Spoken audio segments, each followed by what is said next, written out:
CM DCM ನಡೆಸಿದ breakfast ಮೀಟಿಂಗ್ನಿಂದ ಇಬ್ಬರ ನಡುವಿನ ಮುನಿಸು ತಣ್ಣಗಾಗಿದೆ. ಆದರೆ ಬಿಜೆಪಿಗೆ ಇದೇ ಅಸ್ತ್ರವಾಗಿದೆ. ಯಾಕಂದ್ರೆ ಸಿದ್ದರಾಮಯ್ಯ ಕಟ್ಟಿದಂತಹ ದುಬಾರಿ ವಾಚ್ನ ಬಗ್ಗೆ ಕಮಲ ಪಡೆ ಆಕ್ರೋಶವನ್ನ ವ್ಯಕ್ತಪಡಿಸಿದೆ.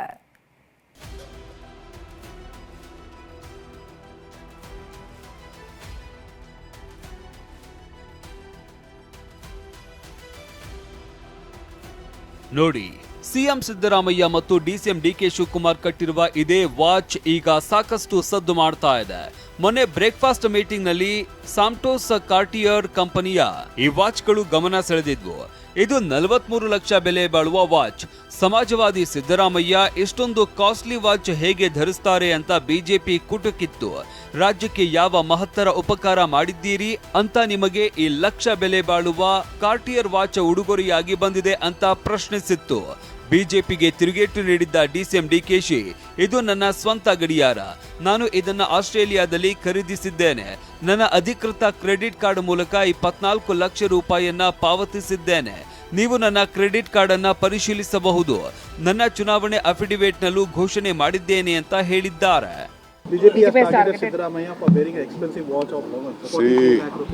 This watch is my own watch. I bought this in Australia about 7 years back.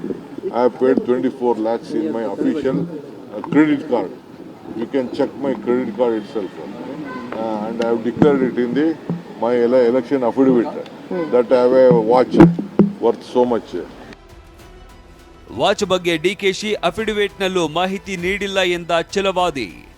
ವಿಧಾನ ಪರಿಷತ್ ವಿಪಕ್ಷ ನಾಯಕ ಬಿಜೆಪಿಯ ಛಲವಾದಿ ನಾರಾಯಣಸ್ವಾಮಿ ಅಫಿಡವಿಟ್ ನಲ್ಲಿ ಡಿಕೆ ಶಿವಕುಮಾರ್ ಅವರು ಒಂದೇ ರೋಲೆಕ್ಸ್ ವಾಚ್ ಬೆಲೆಯನ್ನ 9 ಲಕ್ಷ, ಹ್ಯೂಬೋ ವಾಚ್ ಬೆಲೆಯನ್ನ 23,90,246 ರೂಪಾಯಿ ಅಂತ ನಮೂದಿಸಿದ್ದಾರೆ.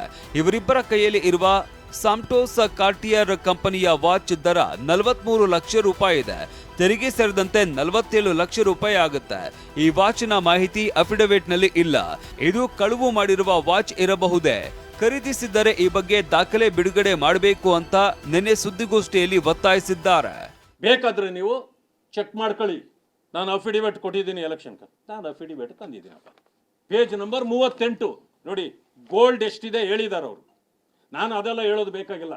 Rolex watch 1 number 9 lakhs. Hublot watch 23,90,246 ಅವರು ಡಿಕ್ಲೇರ್ ಮಾಡ್ಕೊಂಡಿರೋದು. ಎರಡೇ ವಾಚ್ ಅವರು ಡಿಕ್ಲೇರ್ ಮಾಡಿರೋದು. ಇವತ್ತು ಕಾರ್ಟಿಯರ್ ವಾಚ್ ಇದರಲ್ಲಿರೋದು. ಮೊನ್ನೆ ಸಿದ್ದರಾಮಯ್ಯನವರು ವಾಚ್ಗಳ ಪ್ರಿಯರು. ಅವರು ಶೂ ಕೂಡ ಲಕ್ಷಾಂತರ ರೂಪಾಯಿ ಬಾಳ್ತದೆ, ಅವರ ವಾಚ್ಗಳು ಕೋಟ್ಯಾಂತರ ರೂಪಾಯಿ ಬಾಳ್ತವೆ. ಆವತ್ತಿಗೆನೆ ನಾನು ಹೇಳ್ದಾಗ 8 ವಾಚ್ ಇತ್ತು. ಈಗ ಕೆಲವರು ನನಗೆ ಮೆಸೇಜ್ ಕೊಟ್ಟಿರೋದು ಈಗಾಗಲೇ 18-19 ವಾಚ್ ಇದೆ ಅಂತ ಅವ್ರ ಹತ್ರನು. ಇನ್ನು ಛಲವಾದಿ ಆರೋಪಕ್ಕೆ ಟಾಂಗ್ ಕೊಟ್ಟಿರುವ ಡಿಕೆಶಿ, ಕಾಸು ಕೊಟ್ಟಿರೋದು ನಾನು, ಕ್ರೆಡಿಟ್ ಕಾರ್ಡ್ ಬಳಸಿರೋದು ನಾನು ಎಲ್ಲವನ್ನೂ ಪಾರದರ್ಶಕವಾಗಿ ಹೇಳಿದ್ದೇನೆ, ನಾರಾಯಣಸ್ವಾಮಿಯಿಂದ ಕಲಿಯೋದು ಏನೂ ಇಲ್ಲ ಅಂತ ಟಾಂಗ್ ಕೊಟ್ಟಿದ್ದಾರೆ. ಇದು ಕದ್ದಿರುವ ವಾಚ ಅಂತ ಛಲವಾದಿ ನಾರಾಯಣಸ್ವಾಮಿ ಅವರು ಕೇಳಿರುವ ಬಗ್ಗೆ ಹೇಳಿದಾಗ, ಹೌದು, ನಾನು ಅವರ ಮನೆಯಿಂದಲೇ ಕದ್ದಿದ್ದೇನೆ ಅಂತ ಡಿಕೆಶಿ ಛೇಡಿಸಿದ್ದಾರೆ. ನನ್ನ ಅಫಿಡವಿಟ್ ನನಗೆ ಗೊತ್ತು, ನಾನು ಕಾಸು ಕೊಟ್ಟಿರೋದು ನನಗೆ ಗೊತ್ತು, ನನ್ನ ಕ್ರೆಡಿಟ್ ಕಾರ್ಡ್ ಬಳಸಿರೋದು ನನಗೆ ಗೊತ್ತು, ಎಲ್ಲ ಗೊತ್ತು. ನಾನೇನು ಅವ್ರು ನಾರಾಯಣಸ್ವಾಮಿ ಹತ್ರ ನಾನೇನು ಕಲಿಬೇಕಾದಿಲ್ಲ. ಹೌದೌದು, ಅವ್ರ ಮನೆಯಿಂದನೇ ಕತ್ಕೊ ಬಂದಿದ್ದೀನಿ. ವಿಧಾನಸೌಧದ ಬ್ಯಾಂಕ್ವೆಟ್ ಹಾಲ್ನಲ್ಲೂ ವಾಚ್ ಸದ್ದು. ವಿಧಾನಸೌಧದ ಬ್ಯಾಂಕ್ವೆಟ್ ಹಾಲ್ನಲ್ಲಿ ನಿನ್ನೆ ನಡೆದ ಮಹಿಳಾ ಸರ್ಕಾರಿ ನೌಕರರ ಸಂಘದ ಸಮಾವೇಶದಲ್ಲಿ ವಾಚ್ ಸದ್ದು ಮಾಡ್ತು. ಎಚ್.ಕೆ. ಪಾಟೀಲ್ ಪಕ್ಕದಲ್ಲೂ ಕುಳಿತಿದ್ದ ಡಿಸಿಎಂ ಡಿಕೆಶಿ ತಮ್ಮ ಕೈಯಲ್ಲಿದ್ದ ವಾಚ್ ಅನ್ನ ಬಿಚ್ಚಿ ಎಚ್.ಕೆ. ಪಾಟೀಲ್ ಅವರಿಗೆ ನೀಡಿದ್ರು. ಕೆಲ ಹೊತ್ತು ಎಚ್.ಕೆ. ಪಾಟೀಲ್ ಅವರು ಡಿಕೆ ಶಿವಕುಮಾರ್ ಕೊಟ್ಟಿದ್ದ ವಾಚ್ ಅನ್ನ ಹಿಡಿದು ನೋಡಿ ಬಳಿಕ ಅವರಿಗೆ ವಾಪಸ್ ನೀಡಿದ್ರು.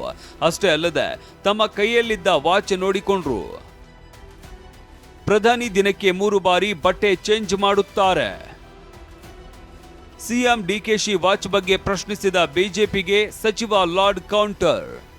ಸಿಎಂ ಡಿಕೆಶಿಯ ದುಬಾರಿ ವಾಚ್ ಬಗ್ಗೆ ಪ್ರಶ್ನಿಸಿದ ಬಿಜೆಪಿಗೆ ಸಚಿವ ಸಂತೋಷ್ ಲಾಡ್ ಕೌಂಟರ್ ಕೊಟ್ಟಿದ್ದಾರೆ. ಪ್ರಧಾನಿ ಮೋದಿ ಅವರು 10 ಲಕ್ಷ ರೂಪಾಯಿ ಕೋಟ್ ಹಾಕ್ತಾರೆ, ದಿನಕ್ಕೆ 3 ಬಾರಿ ಬಟ್ಟೆ ಚೇಂಜ್ ಮಾಡ್ತಾರೆ, 9,000 ಕೋಟಿ ರೂಪಾಯಿ ಮೌಲ್ಯದ ವಿಮಾನದಲ್ಲಿ ಓಡಾಡ್ತಾರೆ, ಇದರ ಬಗ್ಗೆನೂ ಚರ್ಚೆ ಆಗಲಿ ಅಂತ ಹೇಳಿದ್ದಾರೆ. ಮೋದಿ ಸಾಹೇಬ್ರು 10 ಲಕ್ಷ ರೂಪಾಯಿ ಸೂಟ್ ಬಗ್ಗೆ ಅವ್ರು ಅಪ್ಡೇಟ್ ಸಲ್ಲಿಸ್ತಾರ, ಮವಾಡ ಗ್ಲಾಸಸ್ ಹಾಕ್ತಾರೆ, 9,000 ಕೋಟಿ ಫ್ಲೈಟ್ನಲ್ಲಿ ತಿರುಗ್ತಾರೆ, ಆಮೇಲೆ ಎಲ್ಲದಕ್ಕಿಂತ ಹೆಚ್ಚಾಗಿ ಮೋದಿ ಸಾಹೇಬ್ರ ಬಗ್ಗೆ ಇವ್ರು ಮಾತನಾಡ್ತಾರಲ್ಲ, ಪ್ರಧಾನಮಂತ್ರಿ ಸ್ಕೀಮ್ನಲ್ಲಿ ಒಂದು ಟ್ರಸ್ಟ್ ಮಾಡಿದಾರಲ್ಲ, ಇಡೀ ಪ್ರಪಂಚದಲ್ಲಿ ಯಾವುದೇ ಪ್ರಧಾನಮಂತ್ರಿ ಅವ್ರು ಸ್ವಂತ ಟ್ರಸ್ಟ್ ಮಾಡ್ಕೊಂಡಿದ್ದು ನೋಡಿದಾರೆ? ಪ್ರೆಸಿಡೆಂಟ್ ಆಗಲಿ ಪ್ರಧಾನಮಂತ್ರಿಗಳು ಯಾಕೆ ಟ್ರಸ್ಟ್ ಮಾಡಬೇಕಾಗಿತ್ತು? ಒಟ್ಟಾರೆ ಈ ಹಿಂದೆ ಸಿದ್ದರಾಮಯ್ಯರ ಹ್ಯೂಬ್ಲೋಟ್ ವಾಚ್ ವಿಚಾರ ಮುಂದಿಟ್ಟು ಟೀಕೆ ಮಾಡ್ತಾ ಇದ್ದ ಬಿಜೆಪಿಗೆ ಈಗ ಸಿಎಂ ಡಿಸಿಎಂರ ಕಾಸ್ಟ್ಲಿ ಕಾರ್ಟಿಯರ್ ವಾಚ್ ಅಸ್ತ್ರವಾಗಿದೆ. ಆದ್ರೆ ಇದಕ್ಕೆ ಕೈಪಡೆ ಸರಿಯಾಗಿ ಟಕ್ಕರ್ ಕೊಡ್ತಾ ಇದೆ. Bureau report, TV9.